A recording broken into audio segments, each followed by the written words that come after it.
ଜାଣିବାର ଅଧିକାର ଆପଣଙ୍କର, ଜଣେଇବାର ଦାୟିତ୍ୱ ଆମର। ଏହି ଟ୍ୟାଗଲାଇନ୍ ସହ ସାପ୍ତାହିକ କାଗଜରୁ ଦୈନିକ କାଗଜ ରୂପ ନେଇଛି ଯୁବ ମୋର୍ଚ୍ଚା। ଶ୍ରୀ ଜଗନ୍ନାଥ ଧାମପୁରୀରୁ ପ୍ରକାଶିତ ଏହି ଦୈନିକ ଖବରକାଗଜ ଯୁବ ମୋର୍ଚ୍ଚାର ଚତୁର୍ଥ ବାର୍ଷିକ ଉତ୍ସବ ସ୍ଥାନୀୟ ସଂସ୍କୃତି ଭବନରେ ଅନୁଷ୍ଠିତ ହୋଇଯାଇଛି। ଶ୍ରୀମନ୍ଦିର ମା ମହାଲକ୍ଷ୍ମୀଙ୍କ ସେବାୟତ ତଥା ଖବରକାଗଜର ସମ୍ପାଦକ ଜଗନ୍ନାଥ ଖୁଣ୍ଟିଆଙ୍କ ସଭାପତିତ୍ୱରେ ଅନୁଷ୍ଠିତ ଉତ୍ସବରେ ମୁଖ୍ୟ ଅତିଥି ଭାବେ ଉଚ୍ଚ ନ୍ୟାୟାଳୟର ପୂର୍ବତନ ବିଚାରପତି ଜଷ୍ଟିସ୍ ଚିତ୍ତରଞ୍ଜନ ଦାସ, ବରଣ୍ୟ ଅତିଥି ଭାବେ ରାଜ୍ୟସଭା ସାଂସଦ ସୁଭାଶିଷ ଖୁଣ୍ଟିଆ, ସମ୍ମାନିତ ଅତିଥି ଭାବେ ପୂର୍ବତନ ବିଧାୟକ ଜୟନ୍ତ ଷଡ଼ଙ୍ଗୀ, ସମାଜର ପୂର୍ବତନ ପ୍ରକାଶକ ଡକ୍ଟର ପ୍ରଭାସ ଆଚାର୍ଯ୍ୟ, ବରିଷ୍ଠ ସେବାୟତ ରାମଚନ୍ଦ୍ର ଦାସ ମହାପାତ୍ର, ନବକିଶୋର ପତି ମହାପାତ୍ର, ବିଶିଷ୍ଟ ସ୍ତମ୍ଭକାର ଗୌରାଙ୍ଗ ପରିଡ଼ା, ଶ୍ରୀମନ୍ଦିର ପରିଚାଳନା କମିଟି ସଦସ୍ୟ ମଧୁସୂଦନ ସିଂହାରୀ, ବରିଷ୍ଠ ପ୍ରଶାସକ ଆଜାଦ ହିନ୍ଦ ପାଣିଗ୍ରାହୀ ପ୍ରମୁଖ ଯୋଗଦାନ କରିଥିଲେ।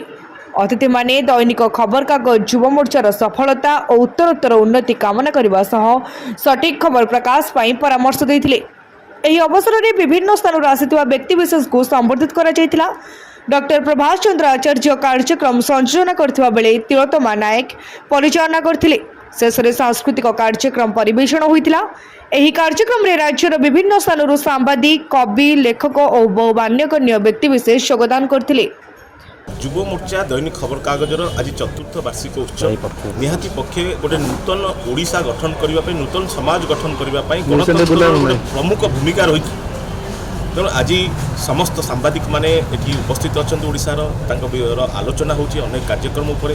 ତେଣୁ ଗୋଟେ ସମାଜ ଗଠନ ପାଇଁ ଯେଉଁ ଗୁରୁ ଦାୟିତ୍ୱ ରହିଛି ଗଣମାଧ୍ୟମର, ସେ ଗଣମାଧ୍ୟମ କିପରି ଆଗକୁ ସଠିକ୍ ଖବର ଲୋକମାନଙ୍କ ପାଖରେ ପହଞ୍ଚାଇ ପାରିବ ଏବଂ ସମାଜକୁ ସଂସ୍କାର କରିବା ପାଇଁ ଖବରକାଗଜର ଯେଉଁ ଭୂମିକା ତାକୁ କିପରି ନିଭେଇ ପାରିବ, ସେଥିପାଇଁ ଆଲୋଚନା ଚକ୍ର। ମୁଁ ଆଶା କରୁଛି ଏବଂ ପ୍ରଭୁଙ୍କ ପାଖରେ ପ୍ରାର୍ଥନା କରୁଛି ଯୁବ ମୋର୍ଚ୍ଚା ଖବରକାଗଜଟି କିପରି ସଠିକ୍ ଖବର ଦିଗରେ ଆଗକୁ ବଢ଼ୁ, ଅଗ୍ରଗତି ହେଉ ଏବଂ ଏକ ନୂତନ ସମାଜ ଗଠନ କରିବାରେ ଏକ ନମ୍ବର ହେଉ। ଜୟ ଜଗନ୍ନାଥ।